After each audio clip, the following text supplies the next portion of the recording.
All right, barakallahu fiqh. Bismillah, Bismillah ar-Rahman ar-Rahim, alhamdulillah, wa salatu wassalam ala rasulillah. Assalamu alaikum wa rahmatullahi wa barakatuh. Dear participants, it's great to see your names at least. I don't see your faces, but it's great to have you here. As just has been stated by Brother Hassan, this is, a Ramadan special. Every year we provide free live classes in collaboration with the Ta'if Digital Institute to ensure that you have the Zakat essentials, inshallah. We will start directly bi'idhnillah, but before we start, I want to set the stage, and I want to set the stage in the following way.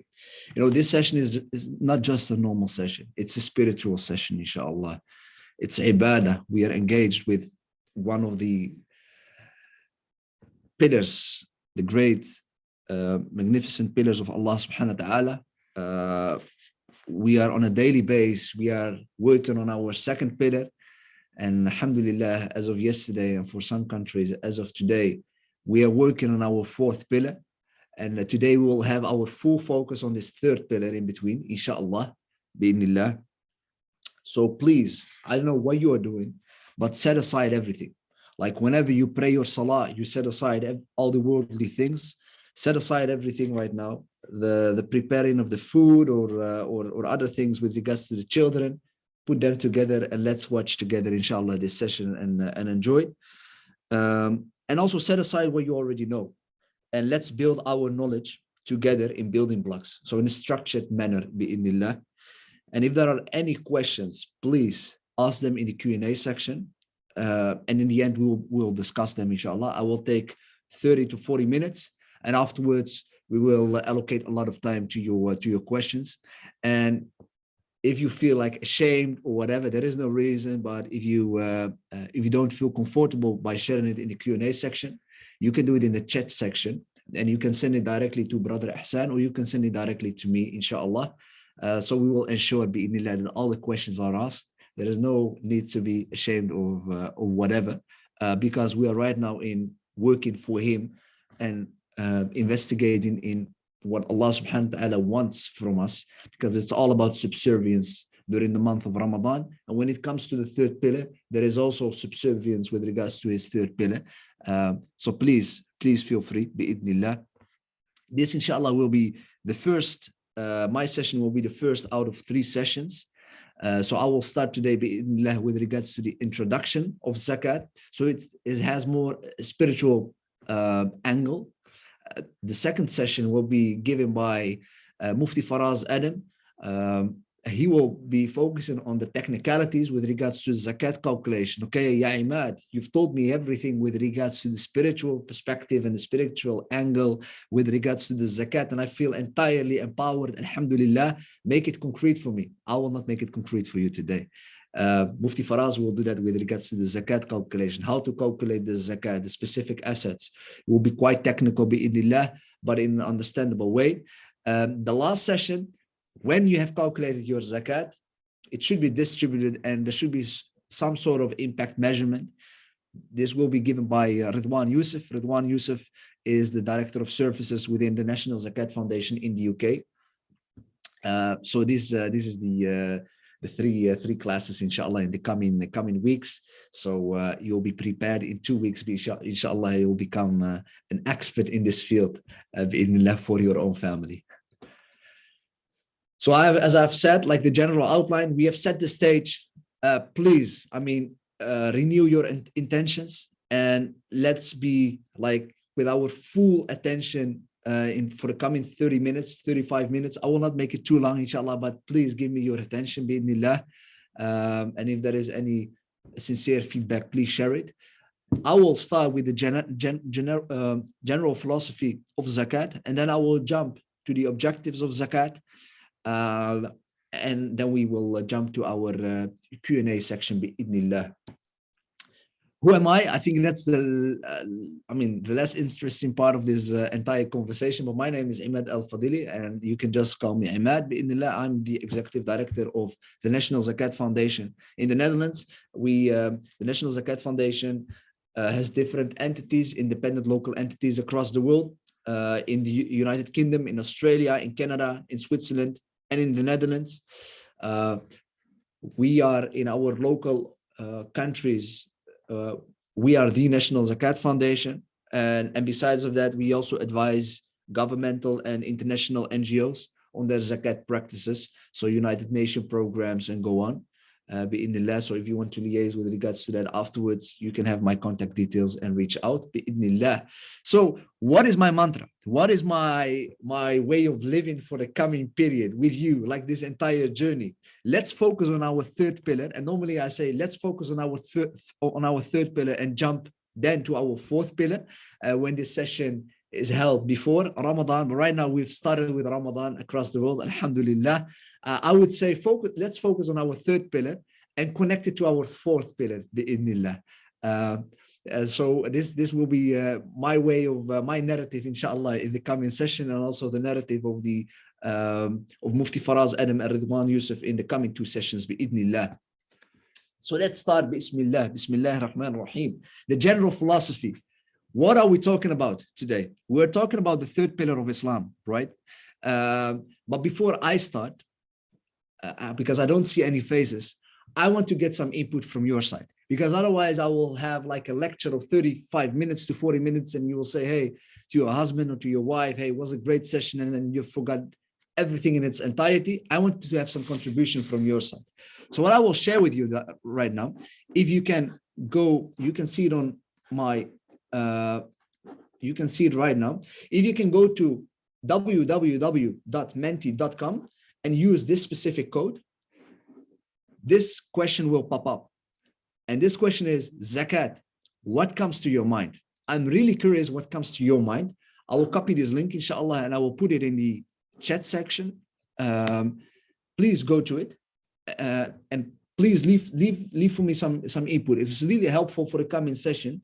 So at least I have some interaction while I'm still not seeing you, but like on the screen I can have some contribution based on that I can build. So if you go to www.menti.com and use this specific code, this question will pop up. You have three things that you can put over there. You can write down one thing or two things or three things, and it will pop up over here in this word cloud, inshallah. So I see like there are 2 people active, but there are plenty of participants over here. So please go directly to this website. I've just put it over there, and I will give you 1 minute, not for too long.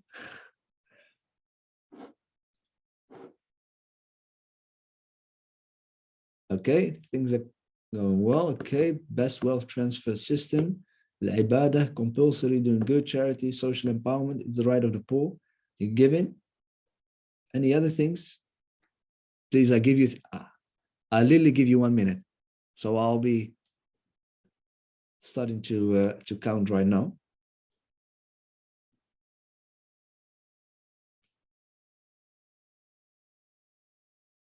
Okay. Purification, doing justice. I think you can see the word cloud right now, right? So it's good to have this as a start. Giving, doing good, building one ummah, sharing the wealth, purification of the soul and wealth. Okay, barakallahu fikum. Thank you a lot. Religious obligation, purification, fight income inequality, circulation, cleansing, support. Okay, alhamdulillah. Barakallahu fikum. It's compulsory aspect of religion. Barakallahu fikum. I see also a lot in the chat. Let me continue then. I will come back to this. So if you fill it out in the meantime, that would be great. Alhamdulillah, I see a lot of people still filling out things. Please do, and I will come back to it at the end, bi'idhnillah. And probably I will ask the same question again. Yeah, let's do that. Let's do that exercise, inshallah. Let me make a picture out of it right now. Yes. So as I said, sorry for the intermezzo, is the third pillar of Islam, right? So everybody knows that it's the third pillar of Islam, and we're talking about clarification, purification, circulation, and go on. I want to go one step deeper, inshallah. The Prophet Muhammad sallallahu alaihi wasallam, he stated that Islam is the state of subservience, and it's built on 5 distinctive pillars, testifying that there is no God but God, and that Muhammad is the messenger of God. The Shahada, Ashhadu an la ilaha illallah wa ashhadu anna Muhammadan Rasulullah. The second one, maintaining Salah, giving the Zakat, fasting in Ramadan, and pilgrimage to the house for those who are able to find a way. So what the Prophet Muhammad is saying over here, Islam is a building with a foundation of 5 pillars. So in order to have Islam to flourish, in order to have a flourishing Islam, those 5 pillars should be set in place. You cannot abandon one of the 5 pillars. You need all of them, because Islam is built on these 5 pillars. Islam is built on these 5 pillars. If we want to have a flourishing Islam, these 5 pillars we should adhere to the rules and the regulations with regards to this, and also, I mean, to the spiritual objectives, in order for Islam to thrive. And if we think about the 3rd pillar of Islam, subhanallah, you know, we tend to approach it in an emotional way, right? It's my money. I give out money. We also tend to use this word charity. I give out my charity. I want to decide where it goes, because I know what the best destination is of the charity, which is my money, right? And in an entire emotional way, you see certain pictures or videos or whatever, it touches your heart and it goes over there, right? While when we go back to the pillar of Zakat, subhanallah, you know, it's a pillar which is set out by Allah subhanahu wa ta'ala in such a meticulous way, in a precise way. Because look at the Quran, for example, with regards to the recipients. In Surah At-Tawbah, chapter 9, verse 60, إنما الصدقات للفقراء والمساكين والعاملين عليها والمؤلفة قلوبهم وفي الرقاب والغارمين وفي سبيل الله وابن السبيل. There are 8 types of categories of recipients of zakat. It has been defined in a precise way in the Quran.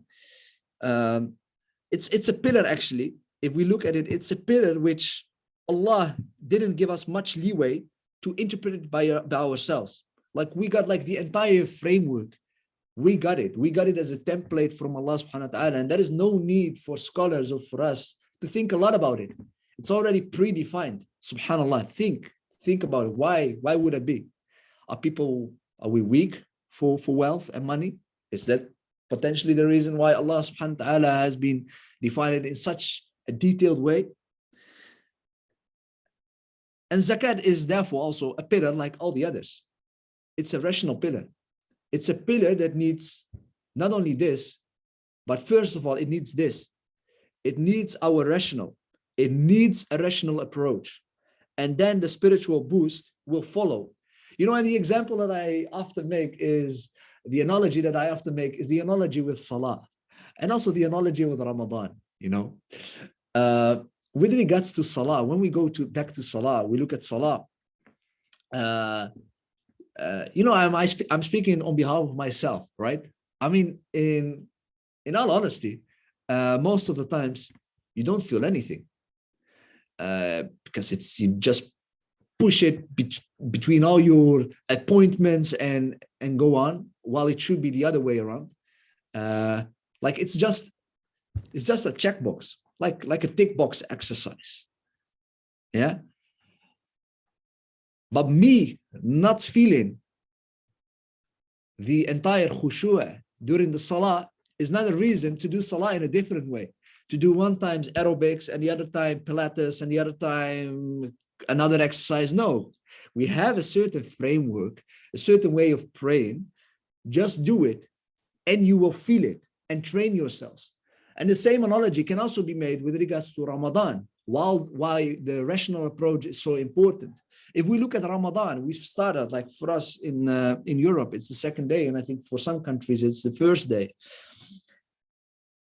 It's not that when I wake up, I look at my app and look at the weather, and if the weather is well, I say, hey, skip Ramadan. I will not fast today. Let's try it tomorrow again. or when it's too cold, or when it's too hot, or when I feel thirsty, I just say, hey, stop, man, I don't have, or there is a party somewhere, I just want to go over there because they potentially have a great lunch. So let's skip Ramadan this time. And I would, no, you approach it in a rational way, right?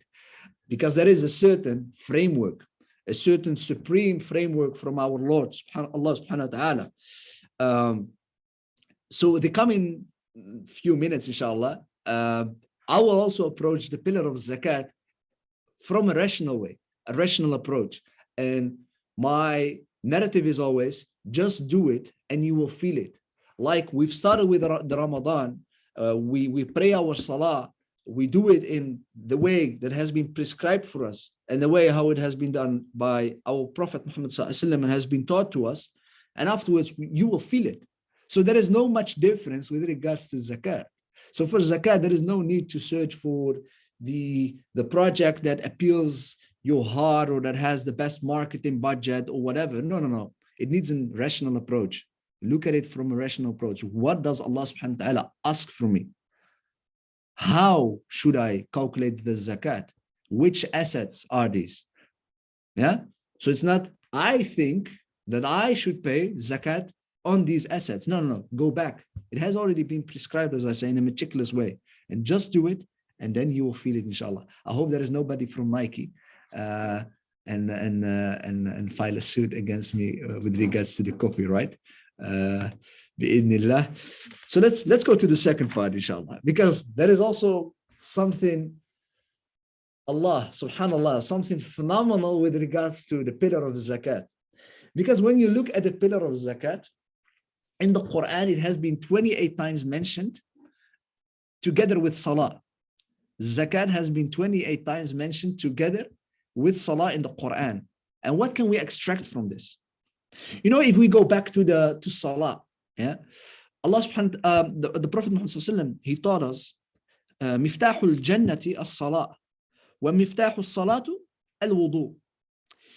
The key to Jannah, the key to Jannah is the salah, and the key to salah is al-wudu, our ablution. And this specific key to Jannah, Miftahul Jannah, as-salah, has been linked 28 times with the zakah in the Quran. And we can see that in numerous ways. For example, in Surah Al-Baqarah, إِنَّ الَّذِينَ آمَنُوا وَعَمِلُوا الصَّالِحَاتِ وَأَقَامُوا الصَّلَاةَ وَآتُوا الزَّكَاةَ, or وَأَقِيمُوا الصَّلَاةَ وَآتُوا الزَّكَاةَ وَأَقْرِضُوا اللَّهَ قَرْضًا حَسَنًا. And we can see this 28 times. 28 times, these two words mentioned after one another. What can we learn from this? The key to paradise is salah, and look, zakat is directly followed. We can see over here a horizontal and vertical relationship. The horizontal and the vertical relationship. The vertical relationship is the relationship between us and our Lord, Allah subhanahu wa ta'ala, between his servant and him, Allah subhanahu wa ta'ala. The horizontal relationship is a relationship with the other fellow creations. So what Allah subhanahu wa ta'ala says, وَأَقِيمُوا الصَّلَاةَ وَآتُوا الزَّكَاةَ. Invest in our relationship. Invest in our vertical relationship. Once this has been done, go out and connect your horizontal relationship, connect with my fellow creations. Go over there, work, create communities, establish societies, find the value in each other. You know, being together is inherent to Islam. وَأَقِيمُوا الصَّلَاةَ وَآتُوا الزَّكَاةَ. And we can see this also in another way. If we look at asceticism in Islam, asceticism, a monk, being a monk and just praying and not really adding any value to the community, only investing in your vertical relationship with Allah subhanahu wa ta'ala. It's a noble thing, right? MashaAllah, you know, engage in ibadah 24/7, right? And you would say these people, they cannot work, right? We should sustain them from the pot of zakat, right? But if you look at the scholars, they are not of this view. And the analogy can also be made with regards to Surah Al-Jumu'ah. In Surah Al-Jumu'ah, Allah subhanahu wa ta'ala says, بعد أعوذ بالله من الشيطان الرجيم فإذا قضيت الصلاة فانتشروا في الأرض وابتغوا من فضل الله.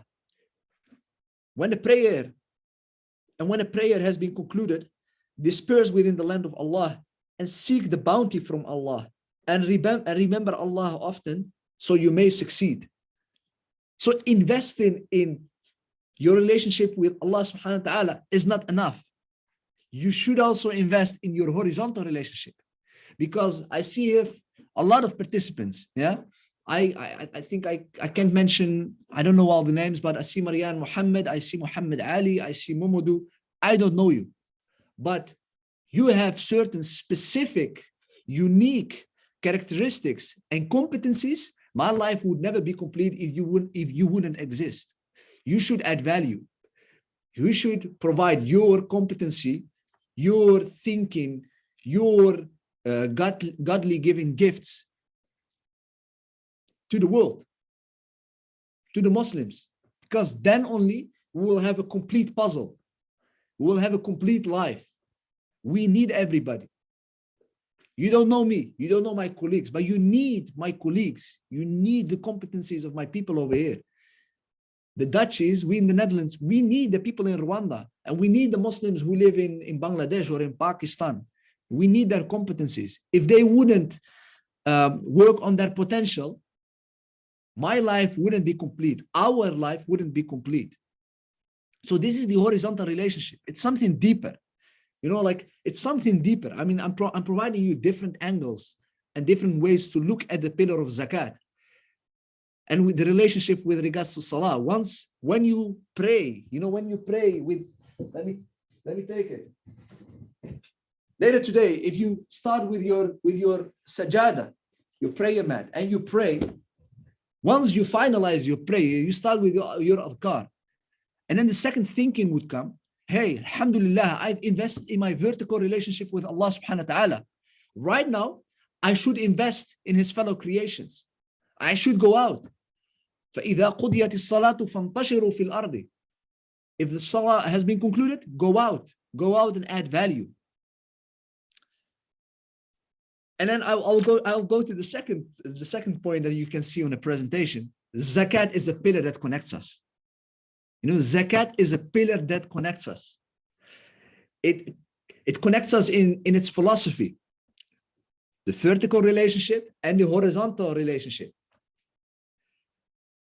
And zakat is also a unique pillar, which literally connects us. Because if you look at all the other pillars, if you look at the salah, if you look at the shahada, if you look at Ramadan, if you look at Hajj, it can be all done individually. The only pillar where you need the other is zakat. You need the other to fulfill this pillar. And I will repeat it. You need the other to fulfill your pillar. You need the other to fulfill your Islam. You need this person. So it should also shape your way of thinking. You should be feeling dignified. You should be feeling humble. Subhanallah, I need the other. How should I approach the other? How can I assess the other? What can I do for you? You know, I'm at your service, and not the other way around. Not I have money and I will assist you and I will give you and I will do this and I decide which and no. What do you need? How can I assist? How can I be of value? Tell me. And how can I do this in a sustainable way? I'll come back to this, inshallah. So as I said, zakat is like all the other pillars, and it requires a rational approach. Just do it, inshallah, and you will literally feel it. You will feel yourself being purified. You will feel yourself being elevated. You will feel the barakah in your life. You know, it's not an either-or approach. The emotion follows often the rational. inshallah. And when we come back, like, because I've just made this point, zakat connects us. It's a pillar where we need the other, and it's a pillar which builds the foundations of Islam, which builds this entire building. So Islam is a religion of sharing and togetherness. We are the biggest philanthropists. Muslims are the biggest philanthropists. You are the biggest philanthropist. This feeling you should be absorbing this internally. Islam is a religion of sharing, and it's not only by talking. No, it's in our core, in the core of Islam, in the third pillar, a pillar which cannot be fulfilled without the other. Islam is a religion of sharing and togetherness. And as I've just said, all pillars can be executed individually, except zakat. Except zakat. But Muslims are encouraged to execute the pillars together. And let me give you different examples. If we look at the salah, you can you can do your salah in a corner, somewhere at home, completely alone, and it will be accepted bi'idhnillah. But it's better to pray together, because then the clan comes together. The club, the club Islam, the Muslims, because we are part of Club Paradise, right? We are part of the Club Islam, and we have one objective, and that's going together to paradise and get a lot of people with us to go on this journey. We don't have any benefit by not people entering paradise. We want to go together. And this is the club. This is the Club Islam. And we have our clubhouse. This clubhouse is called mosque. And we come together over there because we enjoy praying together. And it's better to pray together. I mean, we can only see this with regards to the hasanats that you get when you pray together. And we also come together on Friday with the club.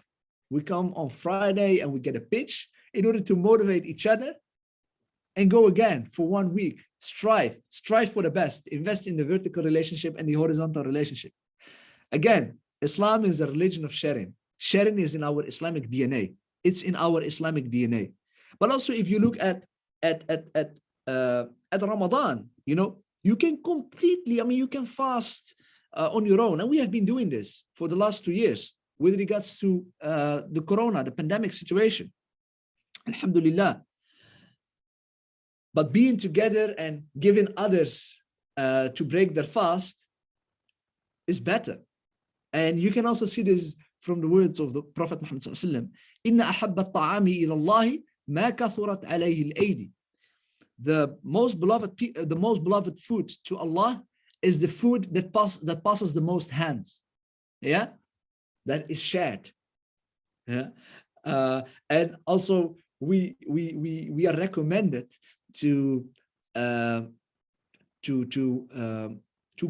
give food to people to break their fast with, whether they are rich or poor, right? I can remember these days in Mecca, you would like just 10 minutes, 15 minutes before Maghrib, you would go outside and everybody was running towards you.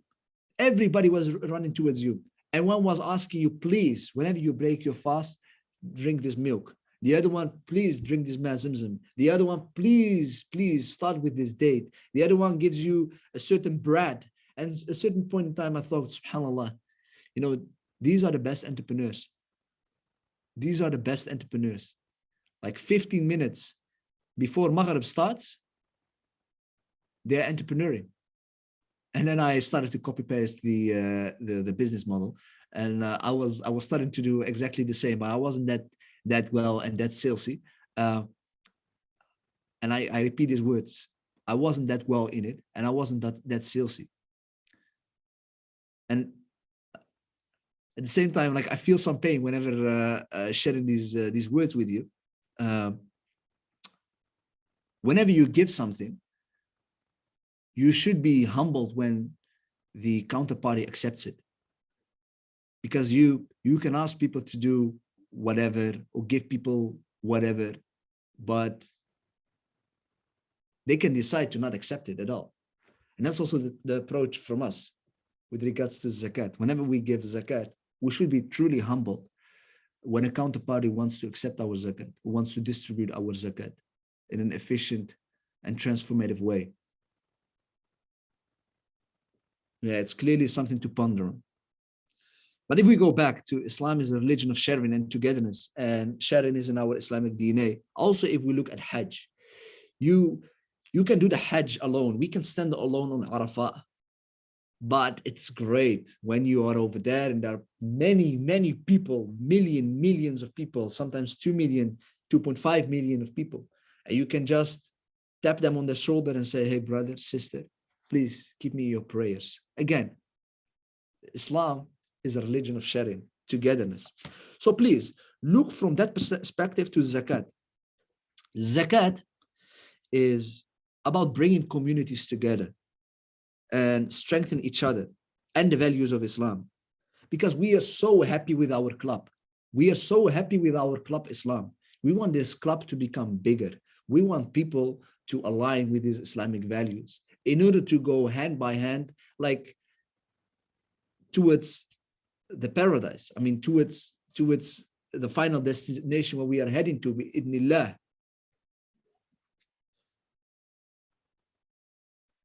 So if I come back, what is the overall purpose of zakat? The overall purpose of zakat, Imam al-Tabarani, he was summarizing this in such a great way.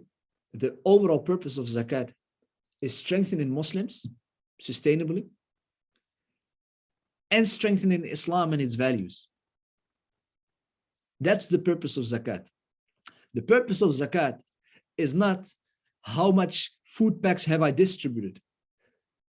The overall purpose of zakat is not creating foundations with millions of millions just by having millions. No, it's about strengthening Muslims and strengthening Islam. And I will repeat this. The overall purpose of zakat is not to give you a good feeling.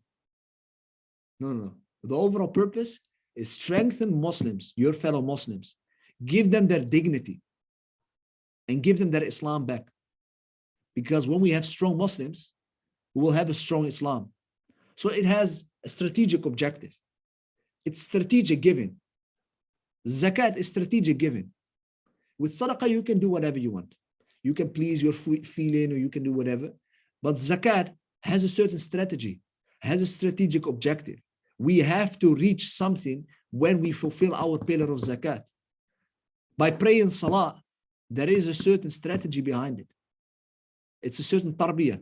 It's a certain way of educating people to be disciplined. There are different values that get along with the pillar of salah.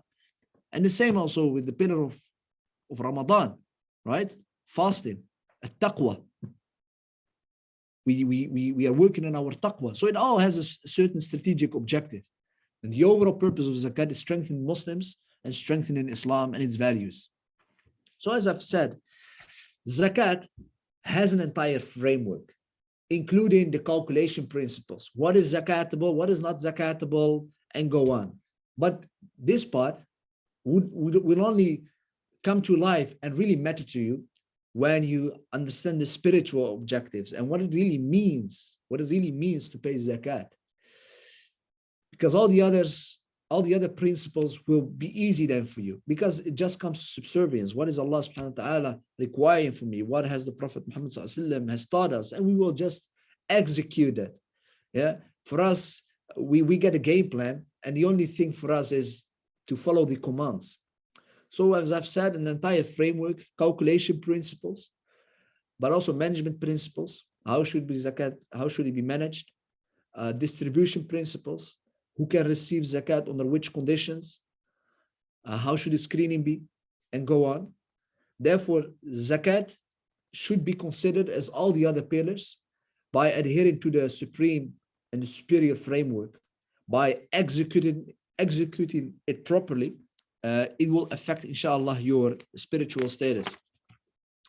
And if I go the last 5 to 10 minutes, like what are the objectives of zakat when distributing and overall? Like zakat has always been centralized from the time of the Prophet Muhammad sallallahu alaihi wasallam. Zakat has always been centralized. was always one institution, and it has also been localized, was always for the local society, the local country where you live. And it has a balanced distributional approach. Zakat is there not only for the poor. Yeah, Zakat has 8 types of categories of recipients. So it should be distributed across these eight recipients. And as I've said, going back, the overall purpose of Zakat is strengthening Muslims and strengthening Islam. Yeah, getting rid of poverty is one of the ways to reach that. But there is much more than that. As I've said, there are 8 types of categories. But let's reflect. Let's first reflect on the first one, centralized. You know, as I've said, Islam is a religion of sharing. Sharing is in our Islamic DNA. Coming together is in our Islamic DNA. So Zakat being centralized in an institution is not an insane thought for us. It's logic, because it's unity. We are coming together at one place, yeah, and we are pulling our funds, because what we can do, what we can reach individually, we cannot reach that. We can reach much more when putting our funds and coming together and localize. I mean, if you were looking to the Prophet Muhammad sallallahu alaihi wasallam, and also after his death, when Umar radiallahu anhu, he became the caliph, he would send Mu'adh ibn Jabal to Yemen. Yemen, the country that we know nowadays with,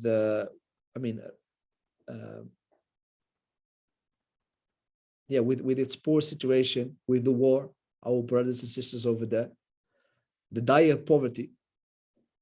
Mu'adh ibn Jabal was sent to Yemen. And Umar radiallahu anhu, he gave him one task. And he said, Ya Mu'adh, go over there and collect the zakat from their eligible payers and transfer it in a sustainable way, but transfer it to their eligible recipients. And then after 1 year, Mu'adh ibn Jabal came back to Medina, where Umar radiallahu anhu was headquartered. And he came back with the third of all the zakat in Yemen. And as we know, Umar radiallahu anhu, he had a certain attitude, alhamdulillah. And his message was, Ya Mu'adh, I only gave you one job, collect and distribute the zakat locally. And then Mu'adh ibn Jabal said, everybody has been transformed. This is what is still available. And I brought it back to Medina. The second year, Mu'adh ibn Jabal came with 50% of all the zakat in Yemen. Again to Medina, to Umar, and Umar had the same conversation again. Why? I only gave you one job. You only had one task. Just fulfill it. And Mu'adh ibn Jabal, radiallahu anhu, he said, I fulfilled my job.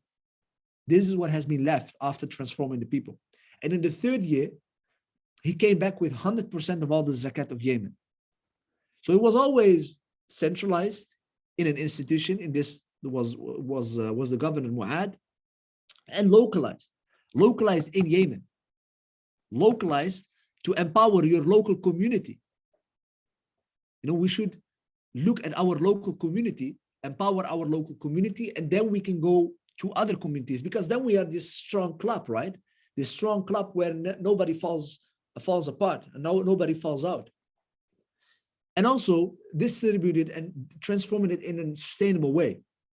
So zakat is not only there for food packs, it's there for food packs, for education, we should ensure that whenever someone knocks on the door who needs assistance, that this specific person transforms to the zakat payer. As Umar radiallahu anhu would say, make a mustahiq, a needy, a muzaki, a payer. And that's the transformative impact and the effect and the rational approach that we need with zakat.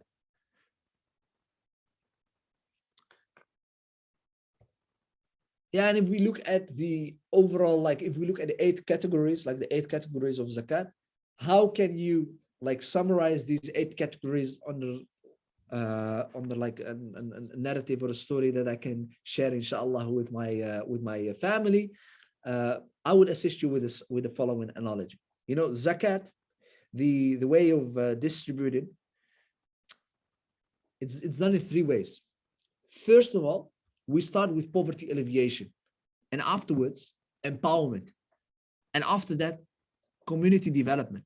And the analogy that I like to make always is the analogy of the birds that are flying. You know, the birds that are flying. So when a bird comes to earth, he's exhausted. We should give him or her a bit of water. Please drink a bit of water, small little bird. Once they are resting and they are relaxed, we should hold their hands and help them and teach them again how to fly, because birds are born to fly, right? They are shaped, they are created by Allah subhanahu wa ta'ala with certain competencies, with a unique potential, which is flying. And for every person on this globe, on this earth, it's something unique. As I've said in the beginning, if you wouldn't fulfill your potential, my life would never be complete. If I don't fulfill my potential, if my people over here don't fulfill that potential, your life would never be complete. Even if you are living in Pakistan or Bangladesh or Canada or Rwanda or South Africa or whatever, or in somewhere in Southeast Asia, everybody should fulfill his potential. And then we can live a complete life. So we should assist people in this. And also these birds, they are born to fly. So we should hold their hands and empower them to fly again, to reach their potential. And once all these birds, all these people, all these fellow Muslims are flying, we should ensure and avoid that there are no accidents and that everybody is going towards the same direction, community development. So when you summarize the distribution of zakat, it all comes to these three: alleviate poverty, empower, and develop the community. Because the overall purpose is to strengthen Muslims and to strengthen Islam. And I think I will end it here, inshallah. Not before I share Allah's story, inshallah, with you. Now, I was reading a book, and it was a book of Ibn Qudama al-Maqdisi, a famous scholar, and I have the book in front of me, and I was reading such a phenomenal story, the story of Amr bin Abdullah bin Zubayr. You know, Amr bin Abdullah bin Zubayr, whenever he would give zakat to people, he would only give it to them when they were in sujood. Allahu Akbar. He had to pay zakat, and he would only give it to people when they were in sujood, and he would put it in their shoes. You know, when we go to the mosque, you put your shoes somewhere. Just imagine, you come out and someone has just put over there some gold or thousands of dollars for you.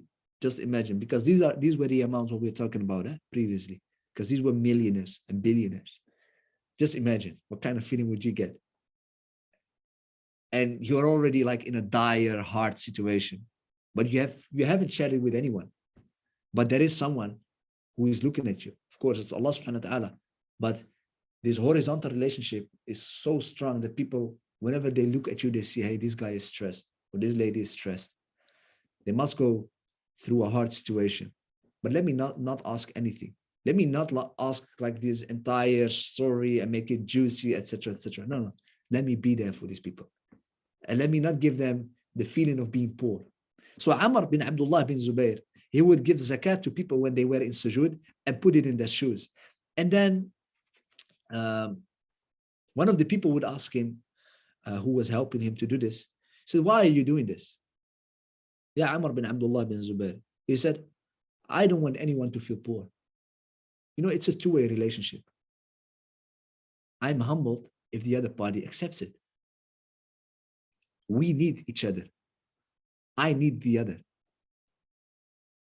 And the only thing what I want to do when fulfilling my third pillar is to strengthen Muslims and Islam, not to please my feeling, not to get their dignity away. No. A dignified way of giving. It's a dignified way of giving. And the last note that I will end with, inshallah, my dear colleague who is the chief executive of the National Zakat Foundation in the United Kingdom. during like a few weeks ago, he was making, in his reflections on Isra wal Mi'raj, he was making such a phenomenal statement.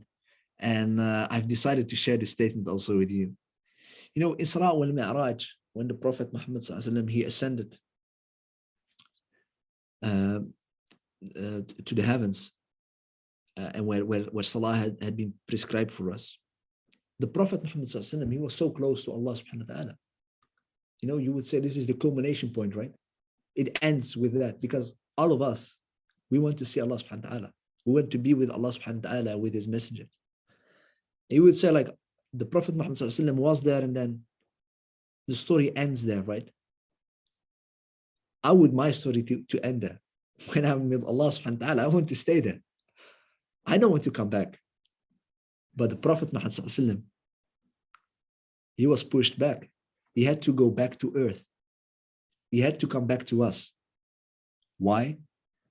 Because our time over here, our minutes over here on this earth of Allah subhanahu wa ta'ala is all about building communities.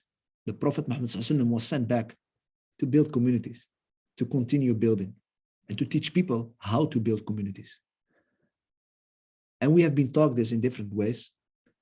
And one of the instruments that we got in order to build these communities in a sustainable way is the pillar of Zakat. So I hope, inshallah, I hope you've enjoyed this session. I hope I've provided you different angles with regards to how to approach the pillar of Zakat from a spiritual objective, how to look at it, bi'idhnillah. The coming weeks, inshallah, you will have Mufti Faraz Adam. He is working currently with National Zakat Foundation Worldwide. He's a Sharia advisor. He will share with you all the ins and outs and the technicalities, bi'idhnillah. And the week and the session afterwards, inshallah, will be with regards to Zakat distribution and impact measurement by the Director of Services of my colleague of Ridwan Youssef of National Zakat Foundation in the UK. You know, look, I have over here a picture of coffee, but I know none of us can drink coffee except if you are somewhere in Southeast Asia right now. But now I want to learn from you, inshallah, without any coffee for the people who are not breaking their fast. My presentation ends here. Barakallahu feekum. Wassalamu alaikum wa rahmatullahi wa barakatuh. Wa alaikum assalam, Brother Ahmad. Jazakallah khairan for insightful and spiritual session. I believe everybody's heart is being uplifted and motivated. The purpose of your time spent being here must have been served. There are questions. I would ask the people who are listening, if you have any questions, please feel free to type your question in Q&A, or perhaps if you want to speak live with Mr. Ahmad, you can raise hand and you will be unmuted and be able to speak to him.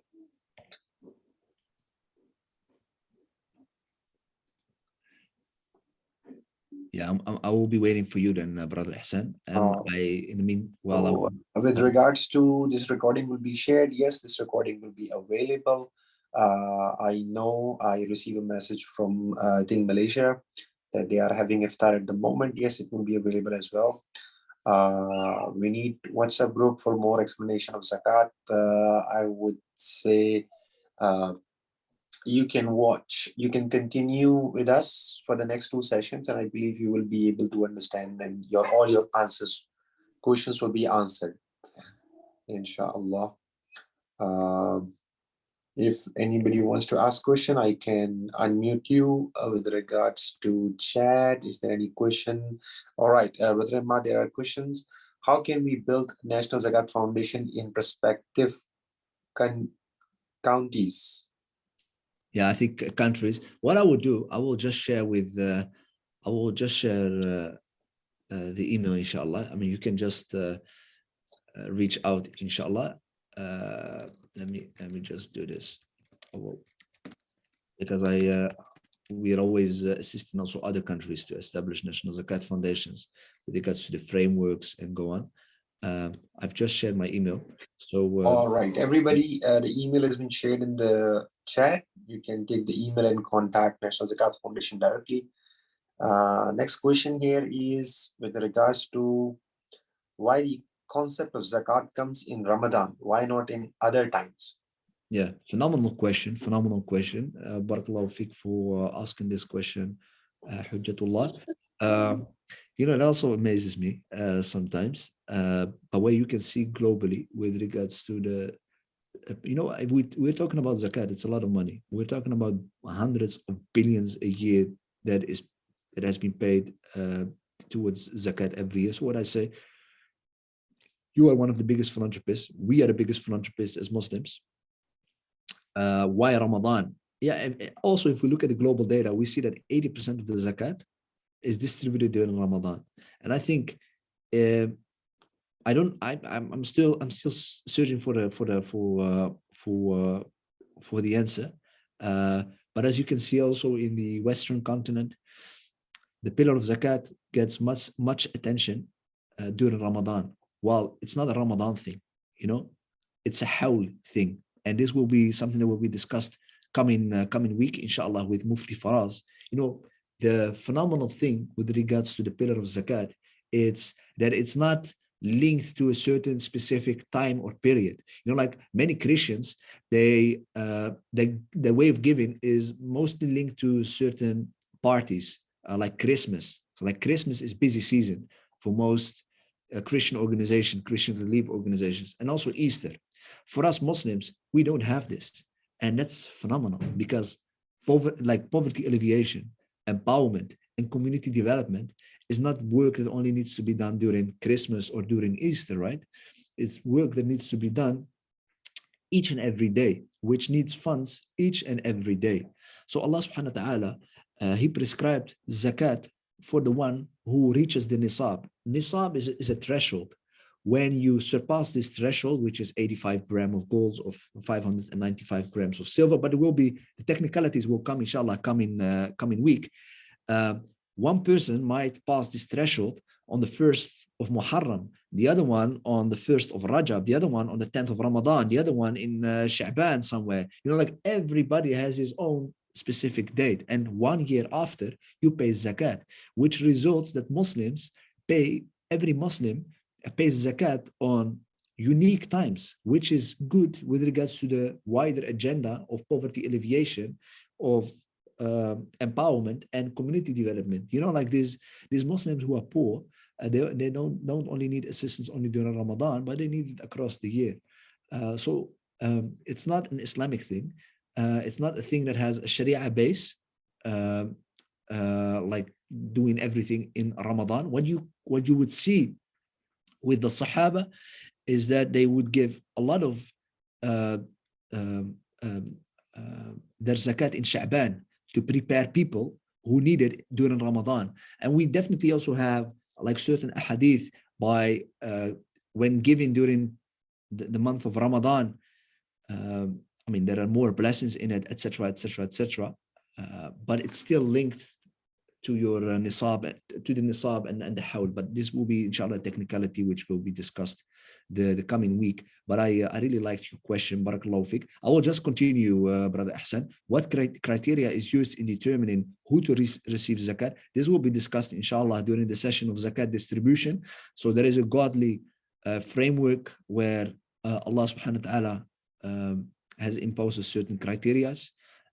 So it's actually a game plan, and it needs some local tweak, but this will be something that will be discussed, inshallah, the coming sessions, the session of Ridwan. Salam, thank you so much. I didn't quite understand the Sahabi who went back to Umar anhu with up to of the zakat, and the third time he returned. Does this mean no one was in need? Yeah. So when we, Marian Muhammad, barakallahu fik, when we go back to the story of that I've just shared with regards to Umar anhu and Mu'adh ibn Jabal, when he was sending him to Yemen as a governor, and when he came back with the third of all the zakat in the first year and half the second year, and with 100% in the third year, it means he has been distributing zakat in a transformative way.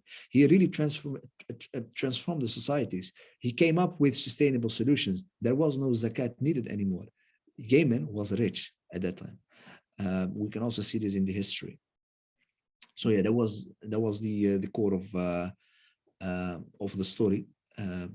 that whenever you adhere to the strategic agenda, the strategic objectives, and approach it in a rational way, you will see that because we got these instruments from Allah subhanahu wa ta'ala, we can achieve its potential and we can get rid of the challenges.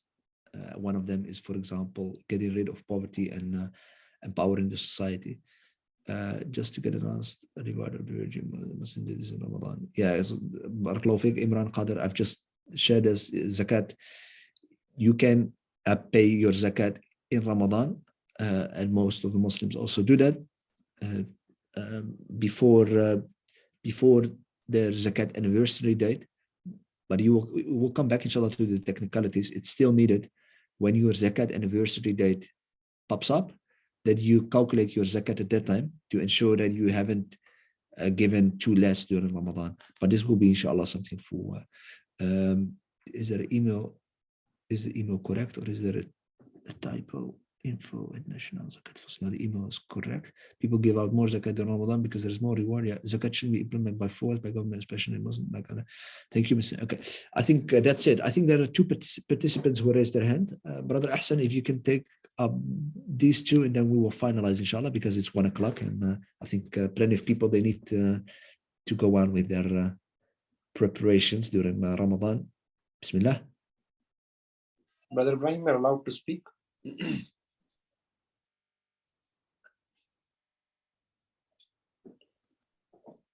Can you hear me, Brother Ibrahim? Okay, allow to.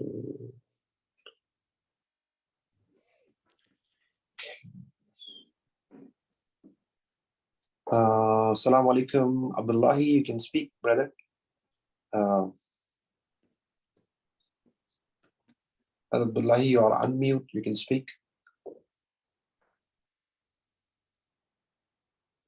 Okay, moving forward. Brother Kazim Danis. Okay. Assalamu alaikum warahmatullah. Assalamu wa rahmatullahi wa barakatuh. Please, can you hear me? Thank you. We really appreciate your presentation. Jazakumullahu khairan. May Allah bestow you more with knowledge. My question is there any certification for the participant of this program after the completion of the entire program?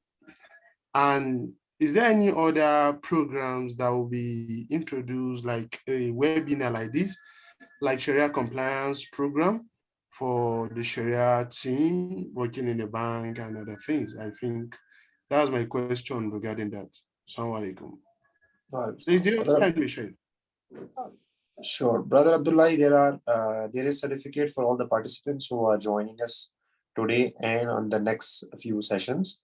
And Taif is keep on conducting sessions for the people who are interested in learning Islamic finance. Brother Kasim Damisa, you can speak. Assalamu alaikum wa rahmatullah. Alaikum assalam wa rahmatullahi wa barakatuh. Then my question is, thanks for the insight and the angle you take us to through the session.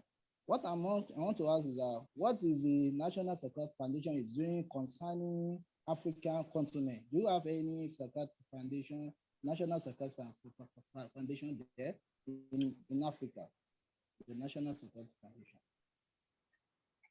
Do you get my question? If you can repeat the question in one sentence, inshallah. I say, what do you have NZF in Africa continent? National Foundation, National Zakat Foundation. Do you have it here in Africa? Do you have it in every? Is it across Africa? Okay, do you understand me? Yeah, I get your question. Barakallahu fiqh. Barakallahu fiqh, Qazim. Yeah, as I've said, National Zakat Foundation is not active in Africa so far. We've been conducting some assignments, but we are headquartered. We have one in the United Kingdom, in the Netherlands, in Canada, in Switzerland, in the Netherlands, and some other countries upcoming. But we are not active in Africa.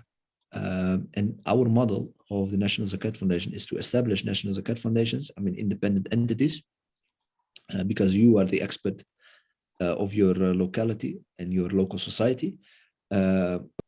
and keep the zakat and local. So probably this will be a second question. We also don't have distributions cross-border. So in the Netherlands, the zakat stays in the Netherlands. In Switzerland, it stays in Switzerland. In all these countries, it stays like in that way. We don't have any operations in Africa. If that was a question. Barakallahu fik.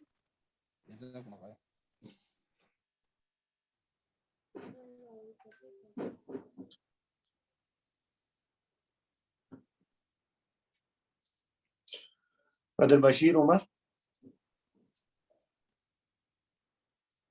Brother Bashir Umar, you are on mute. You can ask question if you want.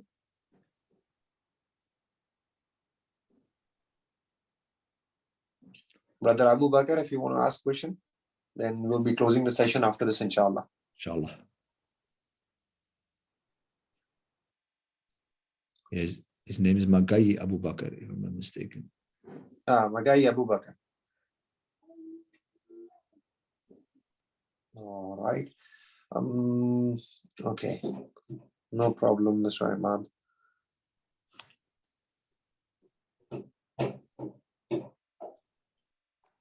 Inshallah. All right. Barakallah fi. Thank you very much, Mr. Ahmad, once again for your time and presence, for enlightening us with the vision and then the spirituality of zakat that is connected to it. And I believe moving forward, whoever have joined the session will continue join the session, inshallah, understanding more about zakat and learning, inshallah, with NZF and Taif together. Inshallah, I see Ahsan that these two are unmuted, so I mean they can still ask. Assalamu alaikum. Alaikum salam. I'm Abu Bakr Magaji from Nigeria. Bismillah. The question that I want to ask is, we need to have an WhatsApp group for the world zakat consignors, so we can be able to put our elders and our leaders into the system, because in Nigeria we have lack of zakat givers. So if we get that, maybe the classes would be very close to our people, inshallah. Inshallah. I believe, Mr. Ahmad, they can go to NZF website and they can see a lot of information over there. Exactly. And they can read. Exactly. Yeah, instead of, because WhatsApp group is rather limited, you can follow NZF on different networks. You can follow Mr. Ahmad or Mufti Faraz if you want to learn more about zakat or Islamic finance, and you can follow Taif as well. Inshallah. Inshallah. Barakallahu fiik. Before ending the session, Mr. Ahmad, I will ask you to just make a short dua for everybody to have a blessed Ramadan and continue the prosperous month, inshallah, with all the blessings of Allah. Inshallah. Barakallahu fiikum for your attendance. May Allah elevate us bi'idhnillah. May Allah shower us with all his blessings and keep us steadfast during this Ramadan. And I would not be Imad if I wouldn't end it in a zakat way. As we know, with our third pillar, I need you need me. In order to fulfill this third pillar, we need each other. Let's keep each other, inshallah, in our prayers and ask for all the goodness, bi'idhnillah, and for us to really live up to our potential, bi'idhnillah. And we haven't seen each other by face. I've only seen the names. You've seen me and my name, but hopefully we will hold hands bi'idhnillah when we walk in towards the Jannat al-Firdaus bi'idhnillah. And I will end with that note. Subhanallah wa bihamdik, ashhadu an la ilaha illa ant, astaghfiruka wa atubu ilayk. Wassalamu alaikum wa rahmatullahi wa barakatuh. Wa alaikum assalam.